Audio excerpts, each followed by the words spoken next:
વાપીની વાત કરીએ, વલસાડના વાપીમાં 4 ઇંચ વરસાદથી જળબંબાકારની સ્થિતિ. વાપીના અનેક વિસ્તારોમાં પાણી પણ ભરાયા.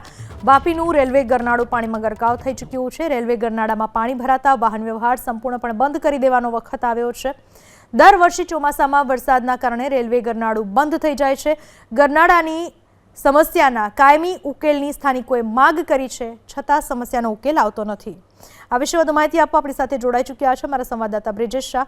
બ્રિજેશ, જ્યારે પણ વરસાદ વરસે ત્યારે લોકોને ભારે હાલાકીનો સામનો કરવો પડતો હોય છે અને આ જે અંડરપાસ છે, દર વખતે અહીંયા સમસ્યા સર્જાય છે. પ્રશાસનને વારંવાર રજૂઆત થાય છે, છતાં પણ પ્રશાસન કોઈ શીખ લેતું નથી અને કામગીરી કરતું નથી. શું કહેશો? સૌથી મહત્વની બાબત, વાપીના ઈસ્ટ અને વેસ્ટને જોડવા માટે જે મુખ્ય બ્રિજ હતો તે તોડવામાં આવ્યો છે અને નવો બનાવવાની જે કામગીરી છે તે ખૂબ જ સ્લો ચાલી રહી છે. ઘણા સમયથી એ કામગીરી અટકી પણ હતી. ત્યારે ઈસ્ટમાંથી વેસ્ટમાં જવા માટે એક મુખ્ય સહારો રહે છે બલીખા પાસેનું ફાટક, જ્યાં ખૂબ જ ભીડ હોય છે. 2 થી 3 કિલોમીટરની કતાર લાગી જતી હોય છે. તેવા સમયે જે અંડરપાસ છે એ જીવાદોરી સમાન હોય છે, પરંતુ 4 ઇંચ જેટલા જ વરસાદમાં આ અંડરપાસમાં પાણી ભરાઈ જવાને કારણે એ બંધ કરી દેવો પડતો હોય છે.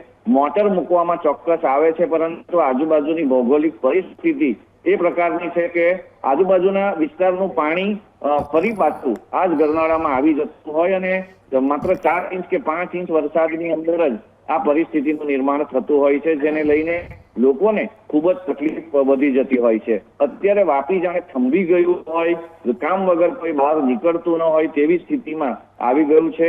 ઔદ્યોગિક વિસ્તાર છે, સતત લોકો દોડતા હોય છે, પરંતુ આ વરસાદે જાણે એની ગતિ સાવ સ્લો કરી દીધી હોય તેવું સ્પષ્ટ થઈ રહ્યું છે. જી, આભાર આપના તમામ માહિતી બદલ.